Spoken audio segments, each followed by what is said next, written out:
삶의 여정 속에서 때로 우리는 홀로 걷고 있다는 생각에 잠기곤 합니다. 기쁨의 순간도 깊은 슬픔의 골짜기도 오롯이 나 혼자 감당해야 하는 것처럼 느껴질 때가 있습니다. 하지만 우리 곁에는 언제나 함께 하시는 분이 계십니다. 바로 성령 하나님이십니다. 오늘 우리는 눈에 보이지 않지만 우리 삶의 가장 깊은 곳에서 우리를 인도하시고 이루하시는 성령님에 대해 이야기 나누려 합니다. 이 이야기가 당신의 마음에 작은 위로와 빛이 되기를 소망하신다면 잠시 시간을 내어 구독과 좋아요를 눌러주세요. 당신의 작은 손길이 더 많은 영혼에게 하나님의 은혜를 전하는 귀한 통로가 될 것입니다. 주님의 이름으로 여러분 모두를 축복합니다. 우리 그리스도인의 삶에서 가장 중요한 것은 아마도 성령님의 인도를 받으며 살아가는 것일 겁니다. 그렇다면 여러분은 성령님과 얼마나 친밀한 관계를 맺고 계신가요? 혹시 이런 질문을 품어본 적 없으신가요? 어떤 사람들은 성령의 음성을 들었다고 하는데 왜 내게는 들리지 않을까? 성령님이 정말 내 안에 계시기나 한 걸까? 이 질문에 대한 답을 찾기 위해 우리는 먼저 한 가지 중요한 사실을 확인해야 합니다. 바로 성령님이 이미 우리 안에 거하고 계신다는 믿음입니다. 성경은 분명히 말합니다. 성령으로 말미암지 않고는 누구도 예수를 주님이라 시인할 수 없다고 말입니다. 만약 당신이 예수님을 나의 구주로 믿고 고백한다면 그것은 이미 당신 안에 성령께서 역사하고 계신다는 가장 확실한 증거입니다. 또한 우리가 하나님을 아빠, 아버지라고 부를 수 있는 것 역시 우리 안에 계신 성령께서 우리에게 양자의 영을 주셨기 때문입니다. 우리가 하나님을 아버지라 부르는 그 순간 그것은 내가 하는 것이 아니라 내 안에 성령께서 나를 인도하시는 것입니다. 따라서 성령의 내주, 즉 성령께서 우리 안에 거하시는 것은 의심할 필요도 의심해서도 안 되는 명백한 진리입니다. 그런데 왜 우리는 그분의 존재를 느끼기 어려울까요? 문제는 우리가 성령의 임재를 우리의 느낌 속에 가두려 하기 때문입니다. 우리는 종종 신비하고 초자연적인 현상 혹은 뜨거운 감정의 희열 속에서만 성령님을 찾으려 합니다. 하지만 성령님은 그런 특별한 순간에만 계시는 분이 아닙니다.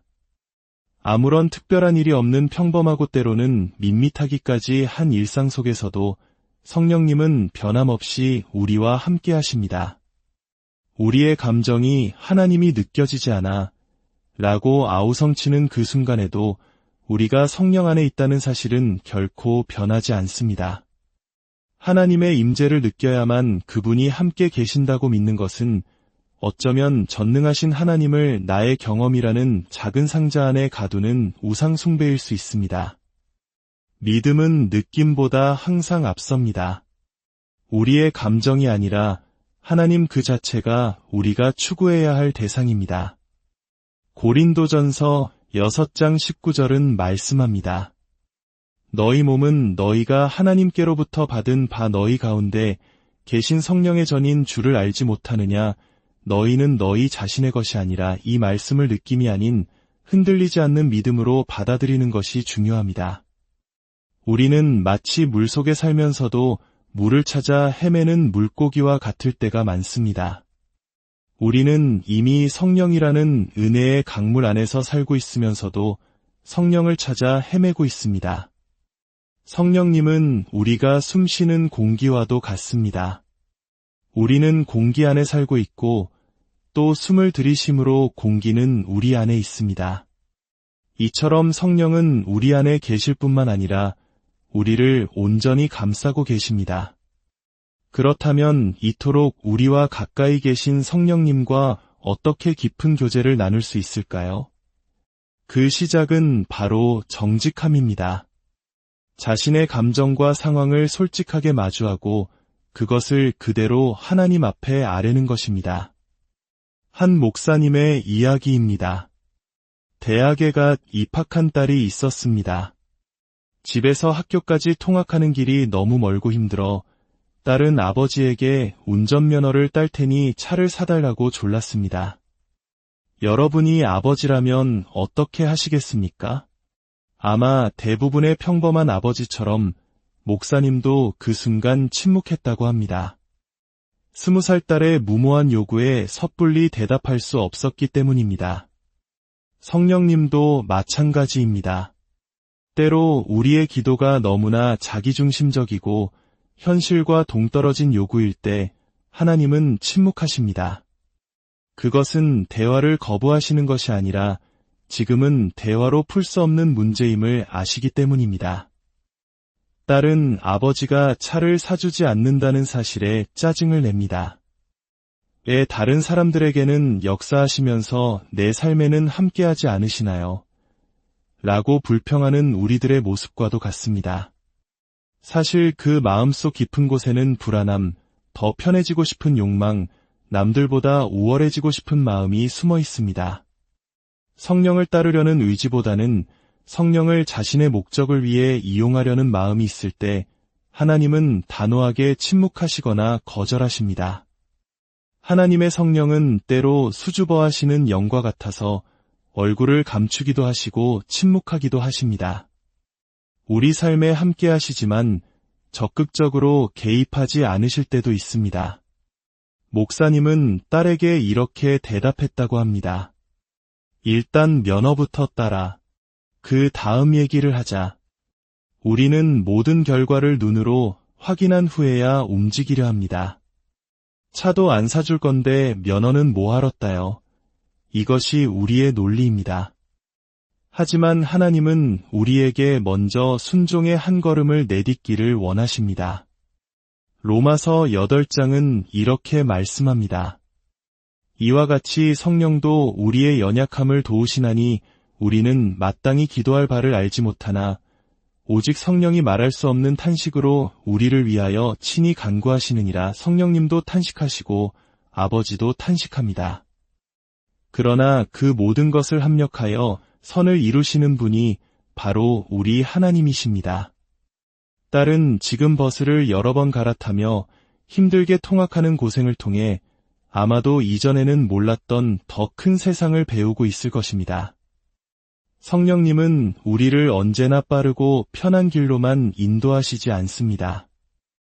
때로는 폭풍 같은 어려움 속에서 참된 평안을 누리는 법을 가르쳐 주십니다.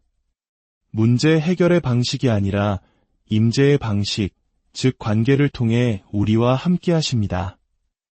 그러므로 성령님과의 교제에서 가장 중요한 것은 하나님 앞에서의 정직한 마음입니다.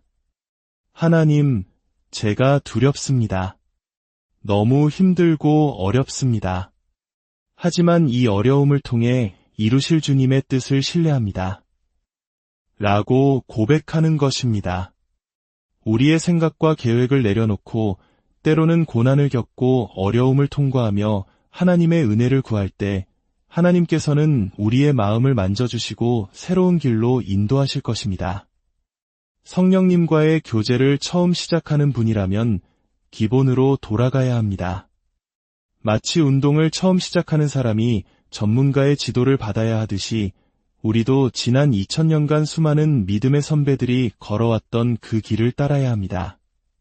그것은 바로 하나님의 말씀을 읽고 묵상하고 그리고 기도하는 훈련입니다. 다른 신비한 방법을 찾으려 하기보다 꾸준히 말씀을 통해 하나님을 알아갈 때 우리는 자연스럽게 성령님의 뜻이 무엇인지 분별하게 됩니다. 한 목회자는 목회 초기에 성도들과의 오해와 갈등으로 인해 말할 수 없이 억울한 상황에 처한 적이 있다고 고백했습니다. 너무나 억울해서 기도조차 나오지 않았습니다. 그는 그저 하나님 앞에 엎드려 자신의 진실한 마음을 토해냈습니다. 하나님, 다른 것은 다 괜찮은데 이것만큼은 정말 억울합니다. 자신의 마음과 언어가 일치하는 진실된 고백을 하는 순간 눈물이 쏟아졌습니다. 그리고 한참을 울고 있을 때 마음속에 조용하지만 분명한 음성이 들려왔습니다. 그 억울함이 영광이라는 것을 아니? 그 순간 그의 생각에 거대한 전환이 일어났습니다. 그리스도인으로 살아가는 길에 왜 억울함이 없겠으며 왜 흘려야 할 눈물이 없겠습니까? 그는 그날 고난을 억울함이 아닌 영광으로 받아들이는 법을 배웠다고 합니다. 이처럼 성령님은 우리의 생각과 관점을 바꾸십니다.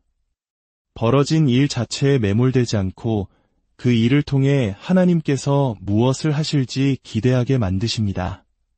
사랑하는 여러분, 성령님은 지금도 우리 안에 그리고 우리를 둘러싸고 신실하게 역사하고 계십니다. 우리가 그분을 느끼지 못하는 순간에도 그분은 우리를 위해 말할 수 없는 탄식으로 기도하고 계십니다. 우리의 연약함을 누구보다 잘 아시기에 우리가 깨달을 때까지 오래도록 참고 기다려 주십니다. 오늘 당신의 마음을 정직하게 하나님 앞에 내어 놓으십시오. 당신의 불안함, 당신의 억울함, 당신의 모든 연약함을 그대로 그분께 아뢰십시오. 그때 당신의 생각과 감정을 넘어 역사하시는 성령님의 섬세한 인도하심을 경험하게 될 것입니다. 사랑의 하나님 아버지, 오늘 우리에게 성령님에 대해 알게 하시니 감사합니다.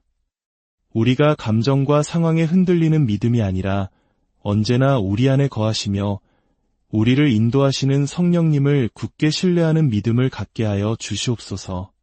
우리의 모든 삶의 순간 속에서 주님의 음성을 듣고 주님의 뜻을 따르며 성령의 아름다운 열매를 맺는 복된 인생이 되게 하여 주시옵소서.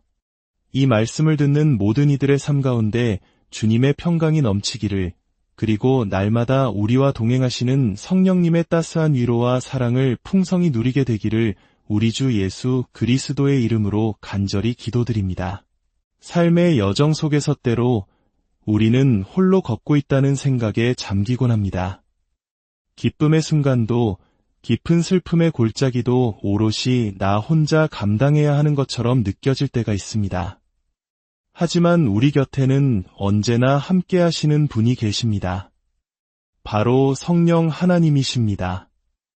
오늘 우리는 눈에 보이지 않지만 우리 삶의 가장 깊은 곳에서 우리를 인도하시고 이루하시는 성령님에 대해 이야기 나누려 합니다. 이 이야기가 당신의 마음에 작은 위로와 빛이 되기를 소망하신다면 잠시 시간을 내어 구독과 좋아요를 눌러주세요. 당신의 작은 손길이 더 많은 영혼에게 하나님의 은혜를 전하는 귀한 통로가 될 것입니다. 주님의 이름으로 여러분 모두를 축복합니다. 우리 그리스도인의 삶에서 가장 중요한 것은 아마도 성령님의 인도를 받으며 살아가는 것일 겁니다. 그렇다면 여러분은 성령님과 얼마나 친밀한 관계를 맺고 계신가요? 혹시 이런 질문을 품어본 적 없으신가요? 어떤 사람들은 성령의 음성을 들었다고 하는데 왜 내게는 들리지 않을까? 성령님이 정말 내 안에 계시기나 한 걸까? 이 질문에 대한 답을 찾기 위해 우리는 먼저 한 가지 중요한 사실을 확인해야 합니다. 바로 성령님이 이미 우리 안에 거하고 계신다는 믿음입니다. 성경은 분명히 말합니다. 성령으로 말미암지 않고는 누구도 예수를 주님이라 시인할 수 없다고 말입니다. 만약 당신이 예수님을 나의 구주로 믿고 고백한다면 그것은 이미 당신 안에 성령께서 역사하고 계신다는 가장 확실한 증거입니다. 또한 우리가 하나님을 아빠, 아버지라고 부를 수 있는 것 역시 우리 안에 계신 성령께서 우리에게 양자의 영을 주셨기 때문입니다. 우리가 하나님을 아버지라 부르는 그 순간 그것은 내가 하는 것이 아니라 내 안에 성령께서 나를 인도하시는 것입니다. 따라서 성령의 내주, 즉 성령께서 우리 안에 거하시는 것은 의심할 필요도 의심해서도 안 되는 명백한 진리입니다. 그런데 왜 우리는 그분의 존재를 느끼기 어려울까요? 문제는 우리가 성령의 임재를 우리의 느낌 속에 가두려 하기 때문입니다. 우리는 종종 신비하고 초자연적인 현상 혹은 뜨거운 감정의 희열 속에서만 성령님을 찾으려 합니다. 하지만 성령님은 그런 특별한 순간에만 계시는 분이 아닙니다. 아무런 특별한 일이 없는 평범하고 때로는 밋밋하기까지 한 일상 속에서도 성령님은 변함없이 우리와 함께 하십니다. 우리의 감정이 하나님이 느껴지지 않아 라고 아우성치는 그 순간에도 우리가 성령 안에 있다는 사실은 결코 변하지 않습니다. 하나님의 임재를 느껴야만 그분이 함께 계신다고 믿는 것은 어쩌면 전능하신 하나님을 나의 경험이라는 작은 상자 안에 가두는 우상 숭배일 수 있습니다. 믿음은 느낌보다 항상 앞섭니다. 우리의 감정이 아니라 하나님 그 자체가 우리가 추구해야 할 대상입니다. 고린도전서 6장 19절은 말씀합니다. 너희 몸은 너희가 하나님께로부터 받은 바 너희 가운데 계신 성령의 전인 주를 알지 못하느냐. 너희는 너희 자신의 것이 아니라 이 말씀을 느낌이 아닌 흔들리지 않는 믿음으로 받아들이는 것이 중요합니다. 우리는 마치 물속에 살면서도 물을 찾아 헤매는 물고기와 같을 때가 많습니다. 우리는 이미 성령이라는 은혜의 강물 안에서 살고 있으면서도 성령을 찾아 헤매고 있습니다. 성령님은 우리가 숨쉬는 공기와도 같습니다. 우리는 공기 안에 살고 있고 또 숨을 들이심으로 공기는 우리 안에 있습니다. 이처럼 성령은 우리 안에 계실 뿐만 아니라 우리를 온전히 감싸고 계십니다.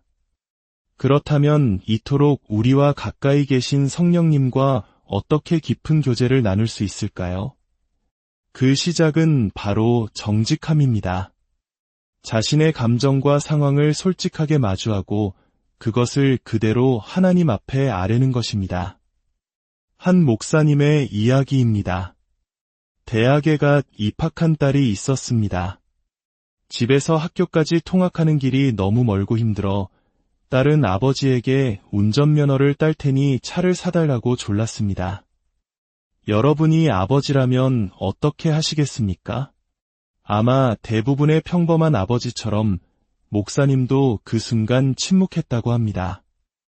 20살 딸의 무모한 요구에 섣불리 대답할 수 없었기 때문입니다. 성령님도 마찬가지입니다. 때로 우리의 기도가 너무나 자기중심적이고 현실과 동떨어진 요구일 때 하나님은 침묵하십니다. 그것은 대화를 거부하시는 것이 아니라 지금은 대화로 풀 수 없는 문제임을 아시기 때문입니다.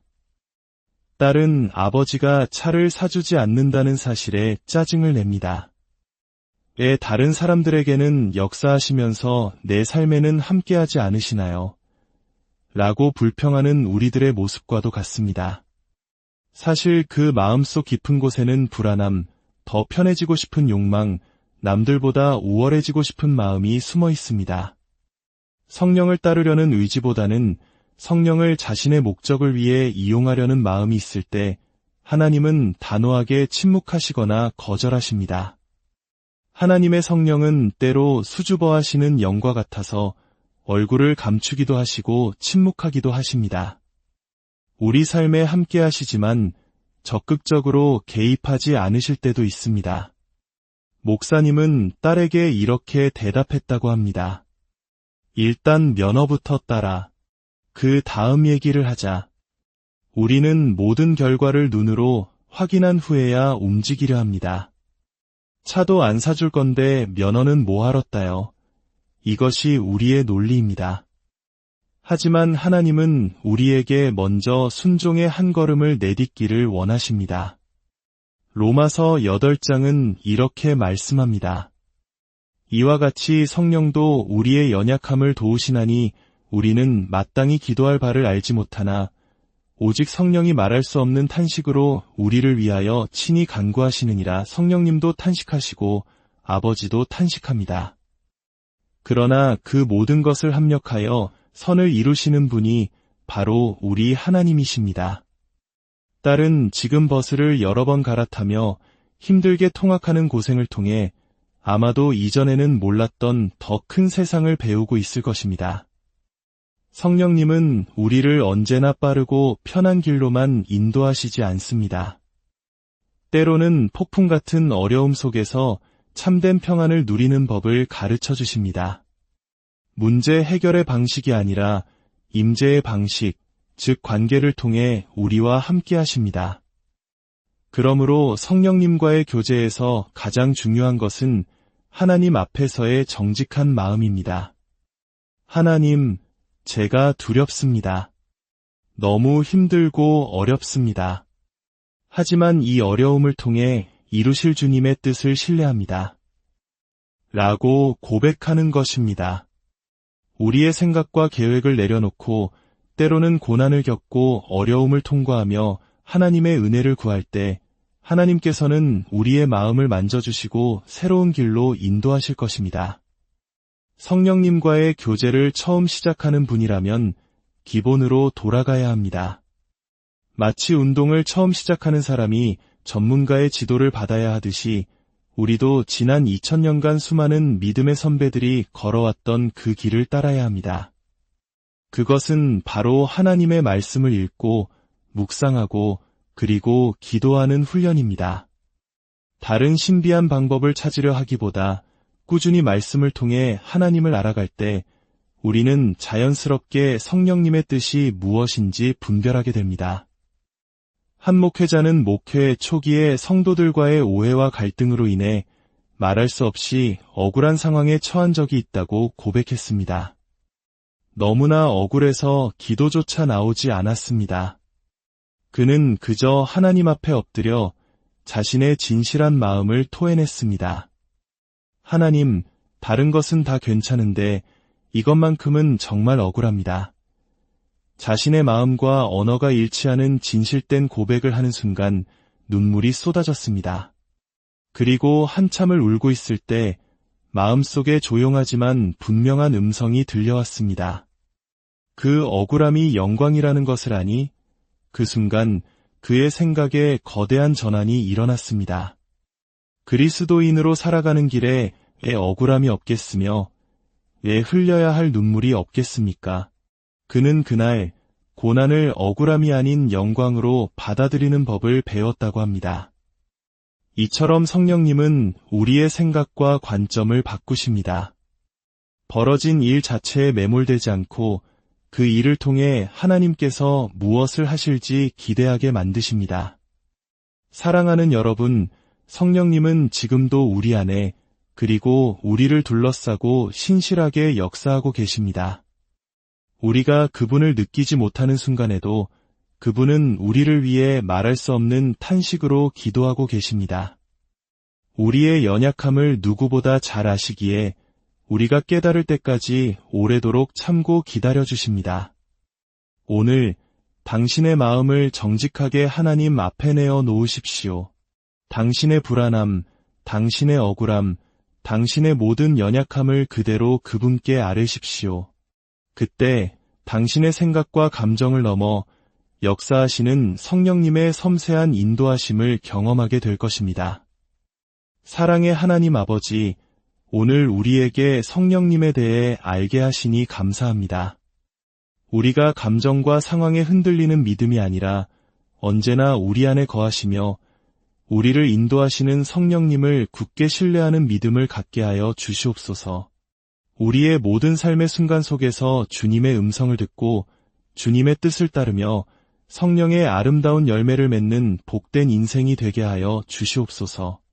이 말씀을 듣는 모든 이들의 삶 가운데 주님의 평강이 넘치기를, 그리고 날마다 우리와 동행하시는 성령님의 따스한 위로와 사랑을 풍성히 누리게 되기를 우리 주 예수 그리스도의 이름으로 간절히 기도드립니다. 삶의 여정 속에서 때로 우리는 홀로 걷고 있다는 생각에 잠기곤 합니다. 기쁨의 순간도 깊은 슬픔의 골짜기도 오롯이 나 혼자 감당해야 하는 것처럼 느껴질 때가 있습니다. 하지만 우리 곁에는 언제나 함께 하시는 분이 계십니다. 바로 성령 하나님이십니다. 오늘 우리는 눈에 보이지 않지만 우리 삶의 가장 깊은 곳에서 우리를 인도하시고 이루하시는 성령님에 대해 이야기 나누려 합니다.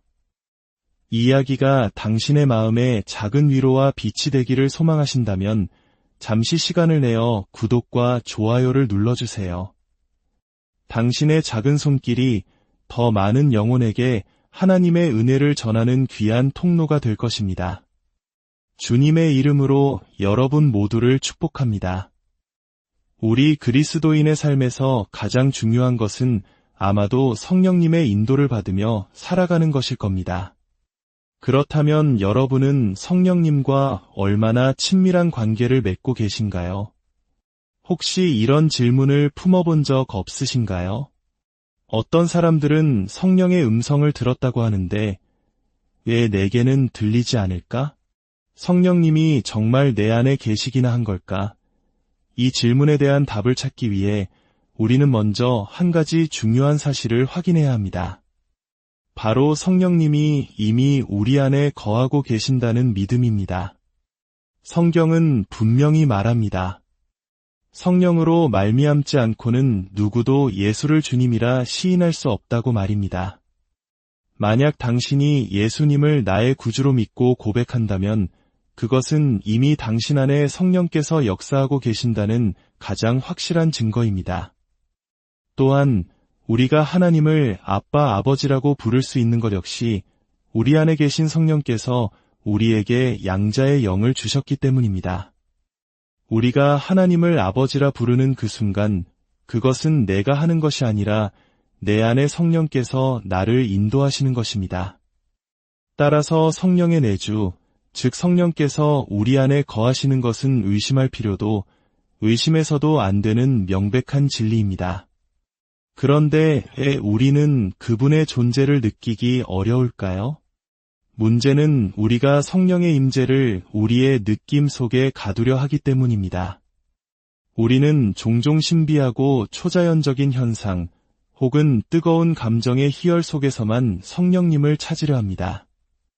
하지만 성령님은 그런 특별한 순간에만 계시는 분이 아닙니다. 아무런 특별한 일이 없는 평범하고 때로는 밋밋하기까지 한 일상 속에서도 성령님은 변함없이 우리와 함께 하십니다. 우리의 감정이 하나님이 느껴지지 않아 라고 아우성치는 그 순간에도 우리가 성령 안에 있다는 사실은 결코 변하지 않습니다. 하나님의 임재를 느껴야만 그분이 함께 계신다고 믿는 것은 어쩌면 전능하신 하나님을 나의 경험이라는 작은 상자 안에 가두는 우상 숭배일 수 있습니다. 믿음은 느낌보다 항상 앞섭니다. 우리의 감정이 아니라 하나님 그 자체가 우리가 추구해야 할 대상입니다. 고린도전서 6장 19절은 말씀합니다. 너희 몸은 너희가 하나님께로부터 받은 바 너희 가운데 계신 성령의 전인 주를 알지 못하느냐? 너희는 너희 자신의 것이 아니라 이 말씀을 느낌이 아닌 흔들리지 않는 믿음으로 받아들이는 것이 중요합니다. 우리는 마치 물속에 살면서도 물을 찾아 헤매는 물고기와 같을 때가 많습니다. 우리는 이미 성령이라는 은혜의 강물 안에서 살고 있으면서도 성령을 찾아 헤매고 있습니다. 성령님은 우리가 숨쉬는 공기와도 같습니다. 우리는 공기 안에 살고 있고 또 숨을 들이심으로 공기는 우리 안에 있습니다. 이처럼 성령은 우리 안에 계실 뿐만 아니라 우리를 온전히 감싸고 계십니다. 그렇다면 이토록 우리와 가까이 계신 성령님과 어떻게 깊은 교제를 나눌 수 있을까요? 그 시작은 바로 정직함입니다. 자신의 감정과 상황을 솔직하게 마주하고 그것을 그대로 하나님 앞에 아뢰는 것입니다. 한 목사님의 이야기입니다. 대학에 갓 입학한 딸이 있었습니다. 집에서 학교까지 통학하는 길이 너무 멀고 힘들어 딸은 아버지에게 운전면허를 딸 테니 차를 사달라고 졸랐습니다. 여러분이 아버지라면 어떻게 하시겠습니까? 아마 대부분의 평범한 아버지처럼 목사님도 그 순간 침묵했다고 합니다. 20살 딸의 무모한 요구에 섣불리 대답할 수 없었기 때문입니다. 성령님도 마찬가지입니다. 때로 우리의 기도가 너무나 자기중심적이고 현실과 동떨어진 요구일 때 하나님은 침묵하십니다. 그것은 대화를 거부하시는 것이 아니라 지금은 대화로 풀 수 없는 문제임을 아시기 때문입니다.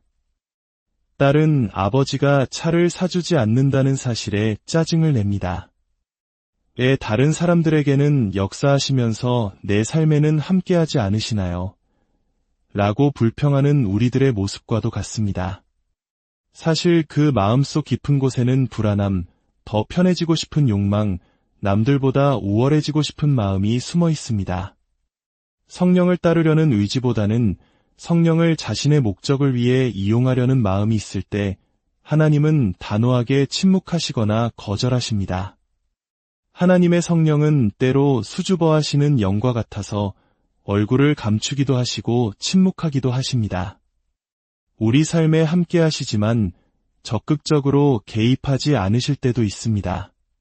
목사님은 딸에게 이렇게 대답했다고 합니다. 일단 면허부터 따라. 그 다음 얘기를 하자. 우리는 모든 결과를 눈으로 확인한 후에야 움직이려 합니다. 차도 안 사줄 건데 면허는 뭐하러 따요? 이것이 우리의 논리입니다. 하지만 하나님은 우리에게 먼저 순종의 한 걸음을 내딛기를 원하십니다. 로마서 8장은 이렇게 말씀합니다.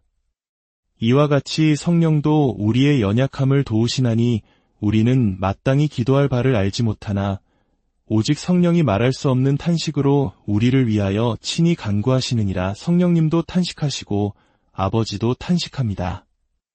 그러나 그 모든 것을 합력하여 선을 이루시는 분이 바로 우리 하나님이십니다. 딸은 지금 버스를 여러 번 갈아타며 힘들게 통학하는 고생을 통해 아마도 이전에는 몰랐던 더 큰 세상을 배우고 있을 것입니다. 성령님은 우리를 언제나 빠르고 편한 길로만 인도하시지 않습니다. 때로는 폭풍 같은 어려움 속에서 참된 평안을 누리는 법을 가르쳐 주십니다.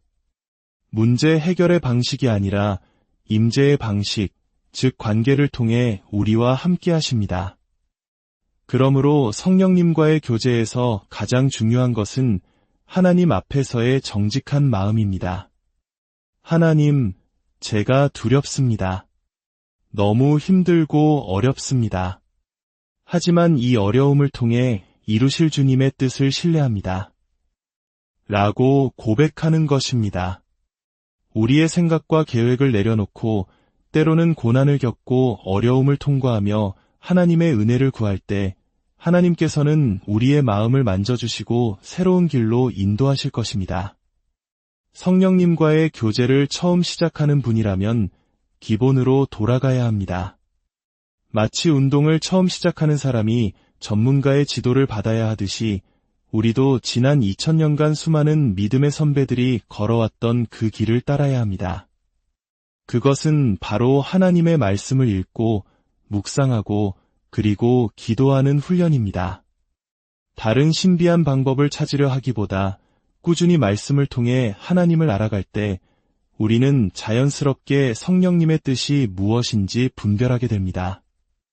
한 목회자는 목회 초기에 성도들과의 오해와 갈등으로 인해 말할 수 없이 억울한 상황에 처한 적이 있다고 고백했습니다. 너무나 억울해서 기도조차 나오지 않았습니다. 그는 그저 하나님 앞에 엎드려 자신의 진실한 마음을 토해냈습니다. 하나님, 다른 것은 다 괜찮은데 이것만큼은 정말 억울합니다. 자신의 마음과 언어가 일치하는 진실된 고백을 하는 순간 눈물이 쏟아졌습니다. 그리고 한참을 울고 있을 때 마음속에 조용하지만 분명한 음성이 들려왔습니다. 그 억울함이 영광이라는 것을 아니 그 순간 그의 생각에 거대한 전환이 일어났습니다. 그리스도인으로 살아가는 길에 왜 억울함이 없겠으며 왜 흘려야 할 눈물이 없겠습니까? 그는 그날 고난을 억울함이 아닌 영광으로 받아들이는 법을 배웠다고 합니다. 이처럼 성령님은 우리의 생각과 관점을 바꾸십니다. 벌어진 일 자체에 매몰되지 않고 그 일을 통해 하나님께서 무엇을 하실지 기대하게 만드십니다. 사랑하는 여러분, 성령님은 지금도 우리 안에 그리고 우리를 둘러싸고 신실하게 역사하고 계십니다. 우리가 그분을 느끼지 못하는 순간에도 그분은 우리를 위해 말할 수 없는 탄식으로 기도하고 계십니다. 우리의 연약함을 누구보다 잘 아시기에 우리가 깨달을 때까지 오래도록 참고 기다려 주십니다. 오늘 당신의 마음을 정직하게 하나님 앞에 내어 놓으십시오. 당신의 불안함, 당신의 억울함, 당신의 모든 연약함을 그대로 그분께 아뢰십시오. 그때 당신의 생각과 감정을 넘어 역사하시는 성령님의 섬세한 인도하심을 경험하게 될 것입니다. 사랑의 하나님 아버지, 오늘 우리에게 성령님에 대해 알게 하시니 감사합니다. 우리가 감정과 상황에 흔들리는 믿음이 아니라 언제나 우리 안에 거하시며 우리를 인도하시는 성령님을 굳게 신뢰하는 믿음을 갖게 하여 주시옵소서. 우리의 모든 삶의 순간 속에서 주님의 음성을 듣고 주님의 뜻을 따르며 성령의 아름다운 열매를 맺는 복된 인생이 되게 하여 주시옵소서. 이 말씀을 듣는 모든 이들의 삶 가운데 주님의 평강이 넘치기를, 그리고 날마다 우리와 동행하시는 성령님의 따스한 위로와 사랑을 풍성히 누리게 되기를 우리 주 예수 그리스도의 이름으로 간절히 기도드립니다. 삶의 여정 속에서 때로 우리는 홀로 걷고 있다는 생각에 잠기곤 합니다. 기쁨의 순간도 깊은 슬픔의 골짜기도 오롯이 나 혼자 감당해야 하는 것처럼 느껴질 때가 있습니다. 하지만 우리 곁에는 언제나 함께 하시는 분이 계십니다. 바로 성령 하나님이십니다. 오늘 우리는 눈에 보이지 않지만 우리 삶의 가장 깊은 곳에서 우리를 인도하시고 이루하시는 성령님에 대해 이야기 나누려 합니다.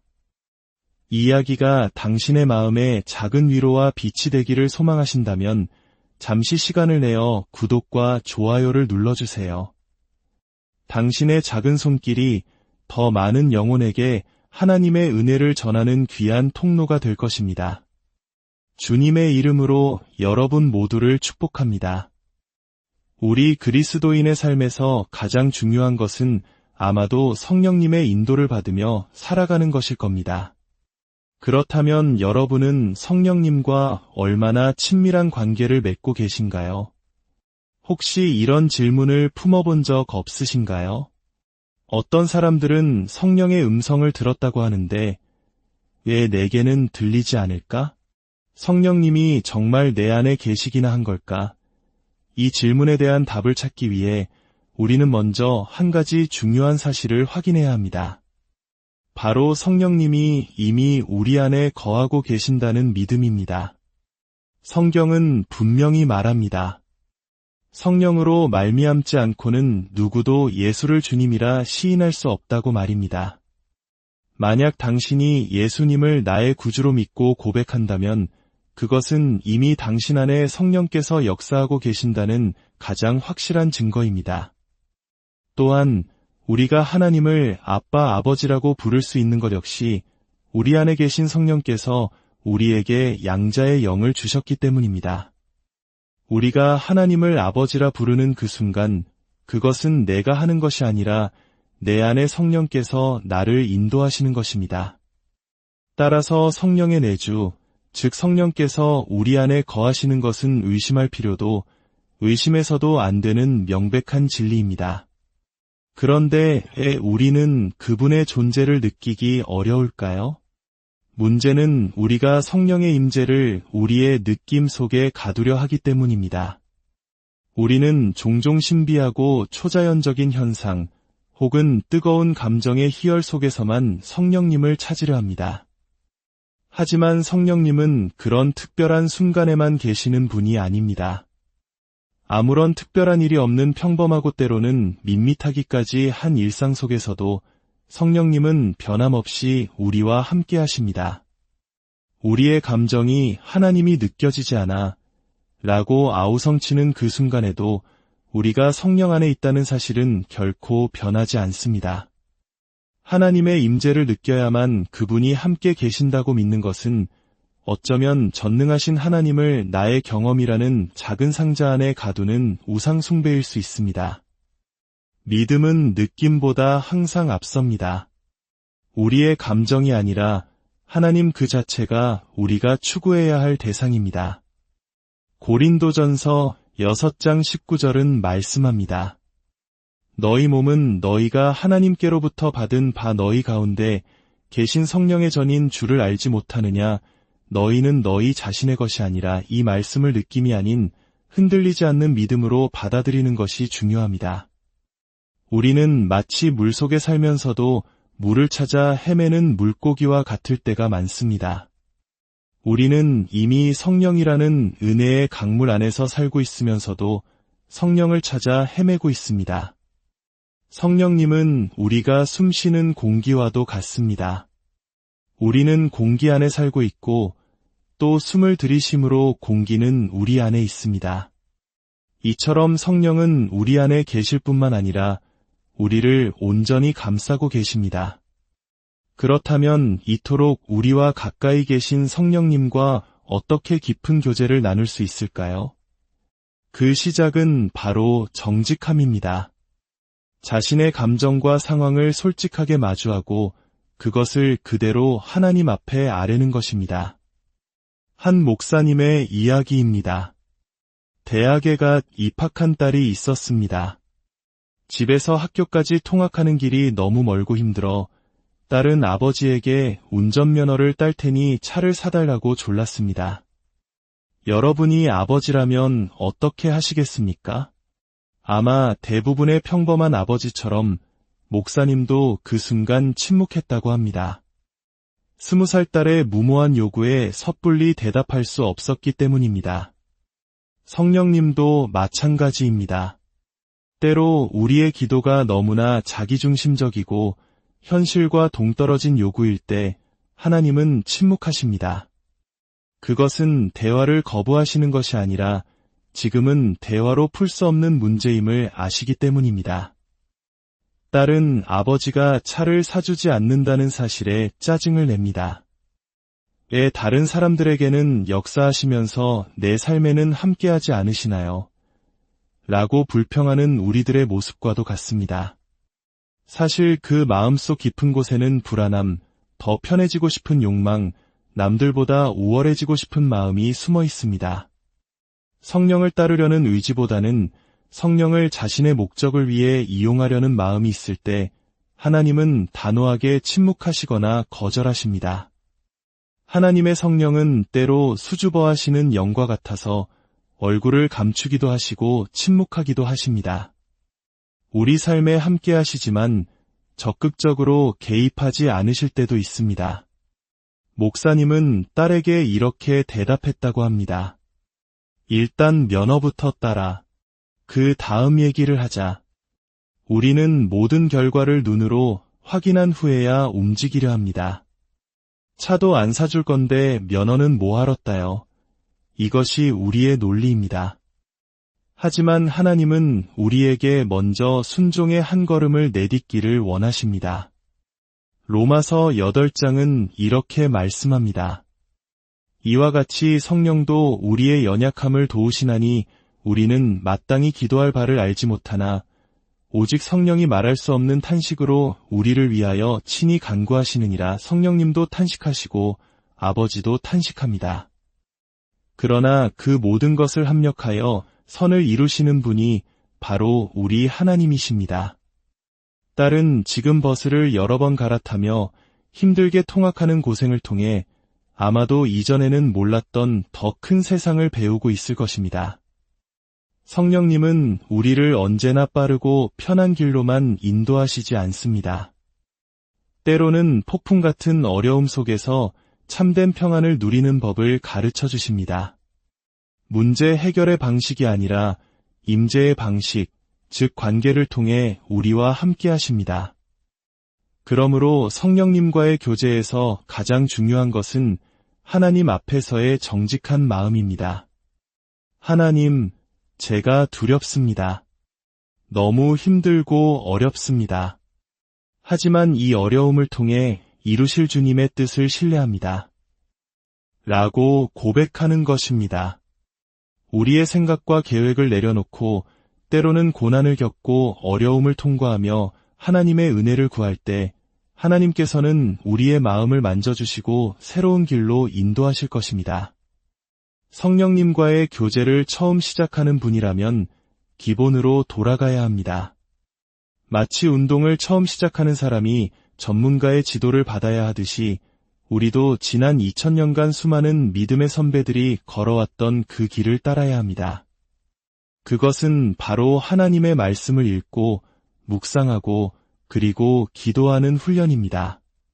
다른 신비한 방법을 찾으려 하기보다 꾸준히 말씀을 통해 하나님을 알아갈 때 우리는 자연스럽게 성령님의 뜻이 무엇인지 분별하게 됩니다.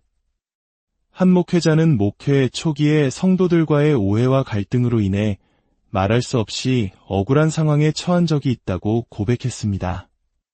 너무나 억울해서 기도조차 나오지 않았습니다.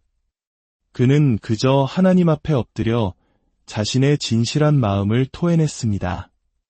하나님, 다른 것은 다 괜찮은데 이것만큼은 정말 억울합니다. 자신의 마음과 언어가 일치하는 진실된 고백을 하는 순간 눈물이 쏟아졌습니다. 그리고 한참을 울고 있을 때 마음속에 조용하지만 분명한 음성이 들려왔습니다. 그 억울함이 영광이라는 것을 아니 그 순간 그의 생각에 거대한 전환이 일어났습니다.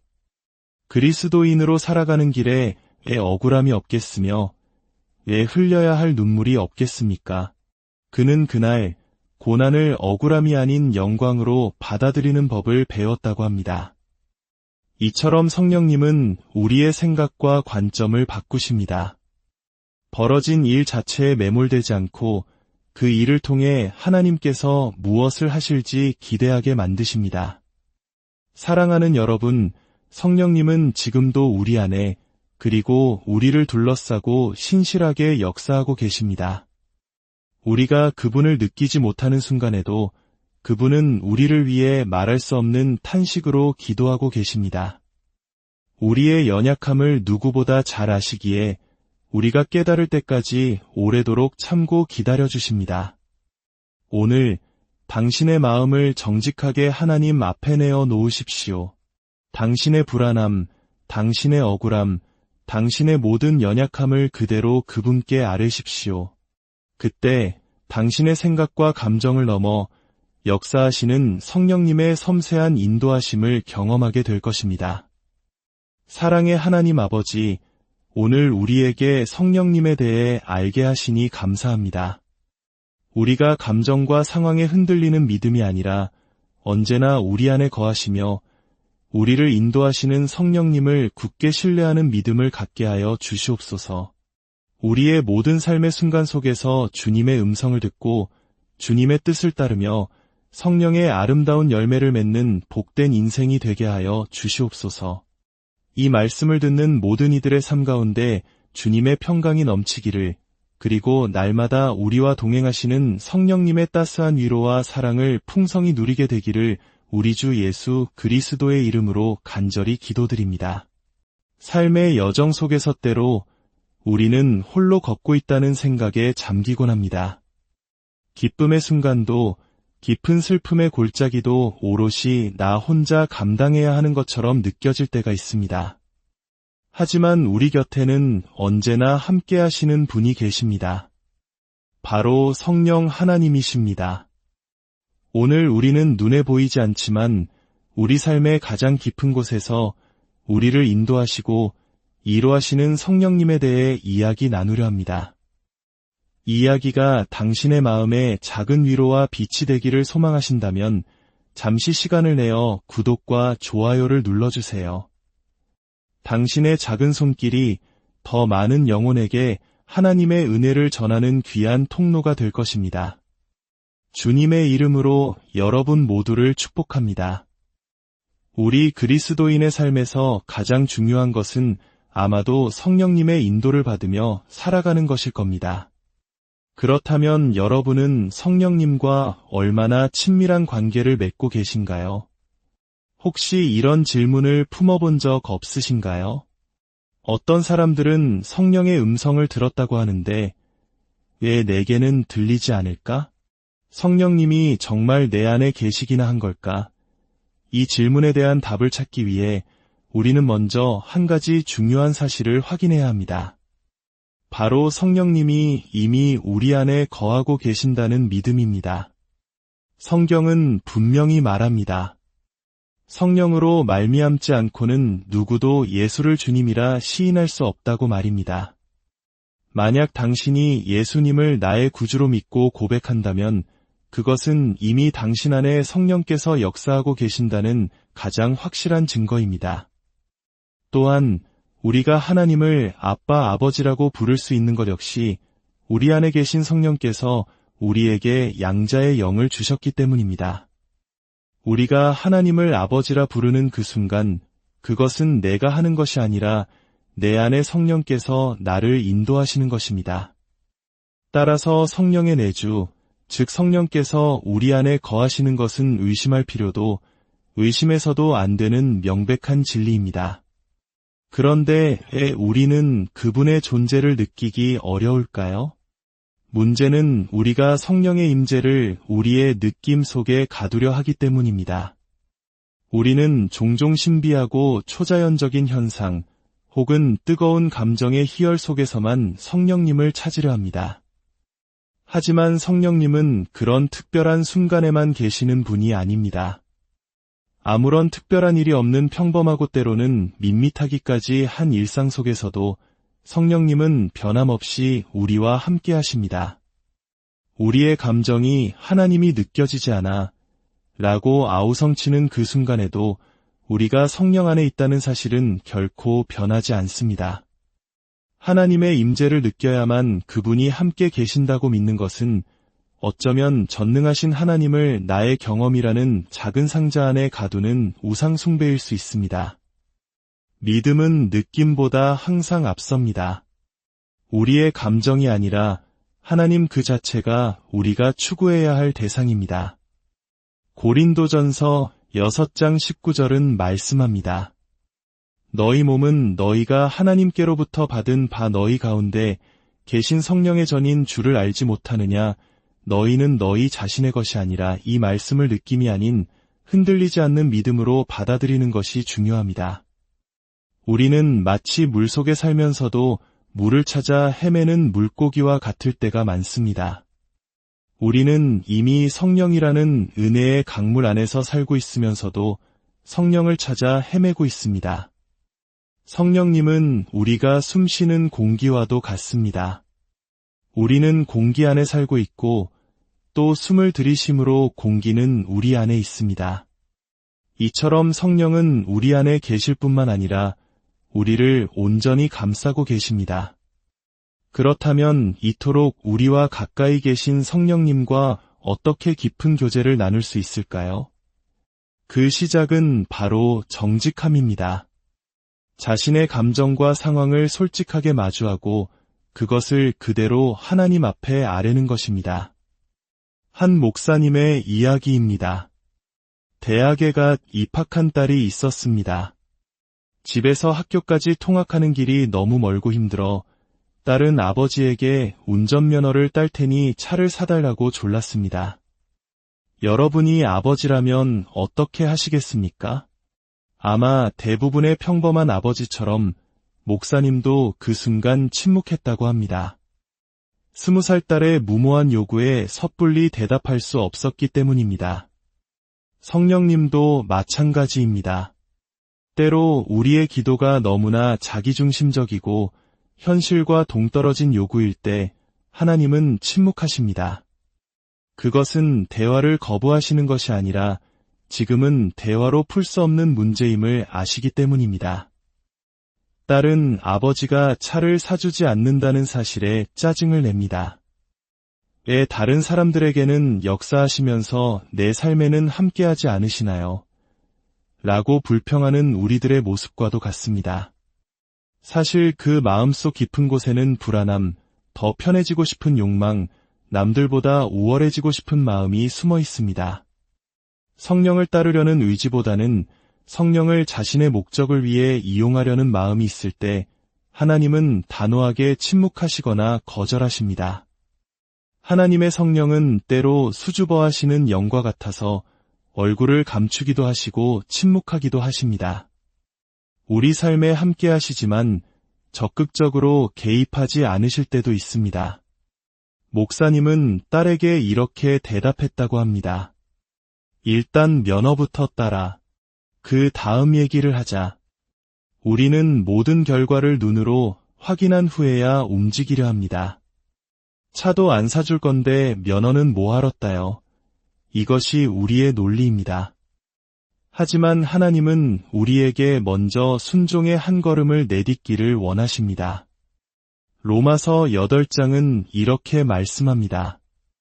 이와 같이 성령도 우리의 연약함을 도우시나니 우리는 마땅히 기도할 바를 알지 못하나 오직 성령이 말할 수 없는 탄식으로 우리를 위하여 친히 간구하시느니라. 성령님도 탄식하시고 아버지도 탄식합니다. 그러나 그 모든 것을 합력하여 선을 이루시는 분이 바로 우리 하나님이십니다. 딸은 지금 버스를 여러 번 갈아타며 힘들게 통학하는 고생을 통해 아마도 이전에는 몰랐던 더 큰 세상을 배우고 있을 것입니다. 성령님은 우리를 언제나 빠르고 편한 길로만 인도하시지 않습니다. 때로는 폭풍 같은 어려움 속에서 참된 평안을 누리는 법을 가르쳐 주십니다. 문제 해결의 방식이 아니라 임재의 방식, 즉 관계를 통해 우리와 함께 하십니다. 그러므로 성령님과의 교제에서 가장 중요한 것은 하나님 앞에서의 정직한 마음입니다. 하나님, 제가 두렵습니다. 너무 힘들고 어렵습니다. 하지만 이 어려움을 통해 이루실 주님의 뜻을 신뢰합니다. 라고 고백하는 것입니다. 우리의 생각과 계획을 내려놓고 때로는 고난을 겪고 어려움을 통과하며 하나님의 은혜를 구할 때 하나님께서는 우리의 마음을 만져주시고 새로운 길로 인도하실 것입니다. 성령님과의 교제를 처음 시작하는 분이라면 기본으로 돌아가야 합니다. 마치 운동을 처음 시작하는 사람이 전문가의 지도를 받아야 하듯이 우리도 지난 2000년간 수많은 믿음의 선배들이 걸어왔던 그 길을 따라야 합니다. 그것은 바로 하나님의 말씀을 읽고 묵상하고 그리고 기도하는 훈련입니다.